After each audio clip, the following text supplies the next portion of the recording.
বলবো না গো আর কোনো দিন ভালোবাসো তুমি মোরে।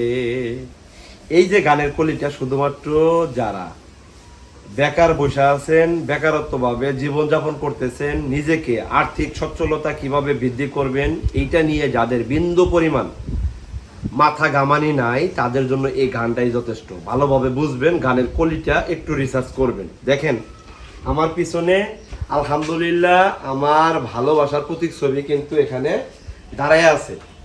আমি তাজরুল কতটুকু পাগল, আমি তাজরুল কতটুকু নেশাগ্রস্ত, আমি তাজরুল কতটুকু নেশারু, কতটুকু জুয়ারু, কতটুকু অসৎ পথ অবলম্বন করি, সেটার বাস্তব রূপ কিন্তু আমার এই যে বোবা প্রাণীগুলা ওরা প্রস্তাব করে দিতেছে। কাছে আসছি তো প্রস্তাব করে দিতেছে। এখন আপনার একটু পিছিয়ে যাও তো।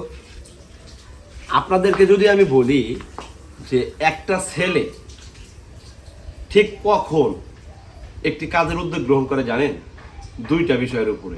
একটা হলো প্লেজার আর একটা হলো আপনার পেইন। আপনি আমার কথা বুঝবেন।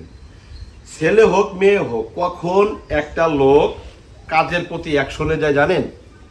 দুইটা অপশন থেকে। একটা হলো প্লেজার আর একটা হলো পেইন।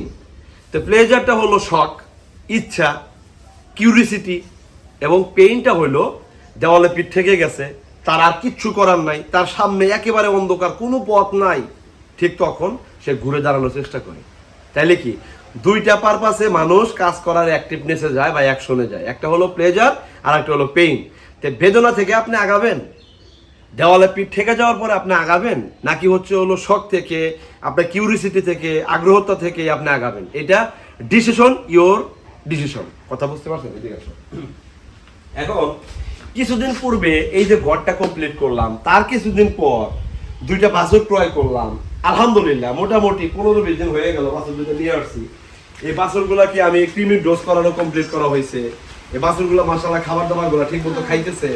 ঠিক আছে, এখন এই যে খাবার দাবার গুলা খাওয়ার পরে এরা কিন্তু আস্তে আস্তে আস্তে আস্তে কি করবে, আমার যেরকম খাবার গুলা খাইতেছে, যে খাবার গুলা দিয়ে রাখছি, খেয়ার খাইতেছে, দানাদার খাবার খাইতেছে, এগুলা খাওয়ার পরে এরা কিন্তু ভালো পরিমাণে একটা রিটার্ন মুনাফা কিন্তু আমাকে দেবে।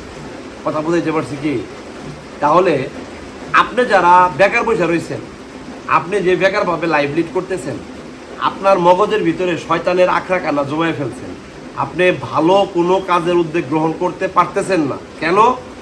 আপনার সারাউন্ডিং, আপনার সার্কেল সারাউন্ডিং, আপনার আশেপাশের যে সার্কুলেশন, যাদের সাথে ওঠা বসা, তারা এমনভাবে আপনাকে আঁকড়ে ধরছে, আপনি আপনার জায়গা থেকে ভালো একটা উদ্যোগ গ্রহণ করে নিজেকে একটা কাজে লিপ্ত করবেন, এই ধরনের অ্যাক্টিভিটিসই তো আপনার লস হয়ে গেছে। আপনার ওই ধরনের এনার্জিই নাই যে আমাকে কিছু করতে হবে, আমার নিজের স্কিল ডেভেলপ করতে হবে, নিজেকে আর্থিক ফাইন্যান্স ডেভেলপিং করতে হবে। এই ধরনের কোনো কিউরিসিটি তো আপনার ভিতরে কাজ করতেছে না। সো আমি এ পরিমাণ নেশারু যে এই প্রাণীগুলোর সাথে মিলে থাকলে, এই প্রাণীগুলোর সাথে নিজেকে কানেক্ট রাখলে আমার যে কতটা ভালো লাগে অন্তর থেকে, কতটা ডোপামিন রিলিজ হয়, যেই ডোপামিন রিলিজ হওয়ার কারণে আমি এই এগ্রি সেক্টরের প্রত্যেকটা কাজকে নিজের অন্তর থেকে ভালোবেসে করার প্রতি আগ্রহটা বেশি থাকে। কথা বুঝাইতে পারছি? এই একটা বোবা প্রাণী, এই বোবা প্রাণীটারে যদি আপনি ভালোবাসা কাছে না আসতে পারেন, ওরে যদি খাবার ব্যবস্থাপনা, গোসল করানো, কোন সময় কোনটা প্রয়োজন, এটা যদি আপনি না দিতে পারেন, আপনি কি মনে করেন যে টাকা পয়সা একটা আপনি আপনার পকেটে চলে আসবে?